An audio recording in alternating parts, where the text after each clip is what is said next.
shine, this little light of mine. I'm gonna let it shine, this little light of mine. I'm gonna let it shine, let it shine, let it shine, let it shine. This section of St. John is often referred to as Jesus' Final Discourse.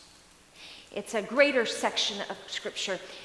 But in this section of Scripture, Jesus knows where he's headed. He knows what's about to unfold. And so he is trying to fill his disciples with all sorts of hope and encouragement for what lies ahead. Hope and encouragement. Now, with that in mind, it's no wonder that this is a section of Scripture that is often used for funerals and memorials, because it is chock full of hope and encouragement. Now, as we look at it, there are actually three very distinctive things happening today that are sources of both hope and encouragement. Now, while this is not the only place that it unfolds in St. John, part of those are Jesus' I am statements.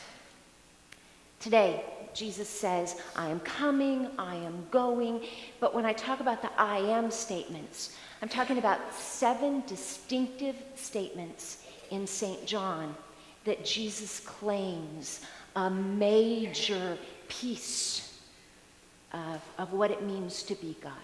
Now, first of all, if you were a Jew hearing the I am statements, probably your memory would be sparking. Remember when Moses was in the desert and he comes across a burning bush and the bush is not consumed? And it turns out that that is God coming to him, and they have a conversation. And in the midst of the conversation, Moses says, who are you? What name do I call you by? And God says to him, I am. So when Jesus makes these I am statements in the Gospel of John, Jews listening would spark, I am. This is God talk.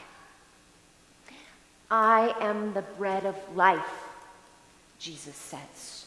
It was after he had taken the loaves and the fishes and he had multiplied them and he'd fed the entire crowd, and not only fed them but filled them, and there had been leftovers.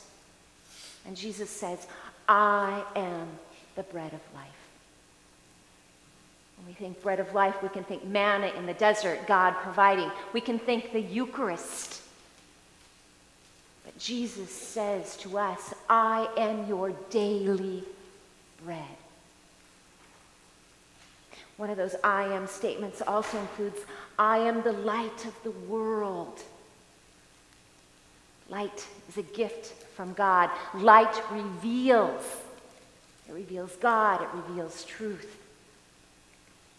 St. John talks about the light shines in the darkness, and the darkness cannot overcome it. Jesus says, I am light. I am light that cannot be defeated by darkness. Last week, we got 2 of the I am statements. I am the gate, and I am the good shepherd. The shepherd is the one who goes out and protects the sheep and finds pasture for the sheep and keeps them safe and searches for them. And the good shepherd is the shepherd who goes so far as to lay down his life for the sheep. Last week also, I am the gate. Not I am the gatekeeper. The gatekeeper is the bouncer who decides who's in and who's out. Jesus says, I am the gate. I am the pathway, the passageway. It is through me. I am the vine is another one of Jesus' I am statements. The vine connects the branch with the root. Jesus connects God and us. Jesus is that bridge, that incarnate God with skin on. And when we are connected, vine to root. That's when we can bear fruit. Jesus says, I am the resurrection and the life. Jesus had called Lazarus out of the tomb. Come out of the tomb, Lazarus. Jesus' voice, Jesus' word overpowered death. Jesus saying, I am the resurrection and the life, is a reminder of the ultimate defeat of sin, death, and the devil. And today, Jesus says, I am the way and the truth and the life. Jesus reminding us that he is the place, he is the connection that we have to the abundant and authentic life that God has planned for us. The I am statements are one of those huge pieces of hope and promise that we encounter here in the Final Discourse. The second really important piece is that connectivity between Jesus, the Son, and God, the Father. Philip says, just show us the Father. And Jesus says, you've seen the Father. In Jesus, that is where we get our glimpse of God, the Father. Jesus is the incarnation of God's heart and God's message and God's love. Jesus is the incarnation of God's accent. Have you ever thought of it that way before? One of the pastors that is coming to our text study right now is from New Orleans, Louisiana. And he contends that New Orleans has a different accent than any place else in Louisiana. He also contends that if he's in New Orleans long enough, he can actually tell you which part of New Orleans the person speaking to him is from. For us to say that Jesus incarnates God's accent is to say they're from the same place. They are kin. And not only are they kin, but they've been chatting together quite a bit.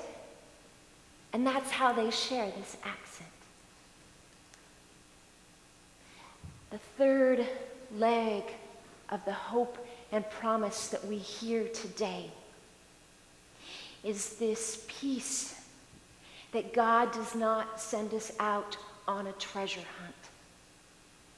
God doesn't give us some wild and crazy map and then test us to see whether or not we can follow directions well enough to earn our way to that treasure. It's not the way our God works.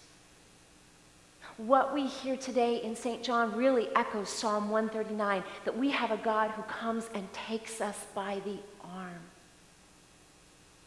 Jesus says, you'll know the way, and Thomas panics, I don't know the way. How can we know the way? And Jesus says, I will come and take you to myself because I am the way and the truth and the life. And folks, that is the good news. Amen. Well, this light of mine, I'm gonna let it shine. This light of mine, I'm gonna let it shine.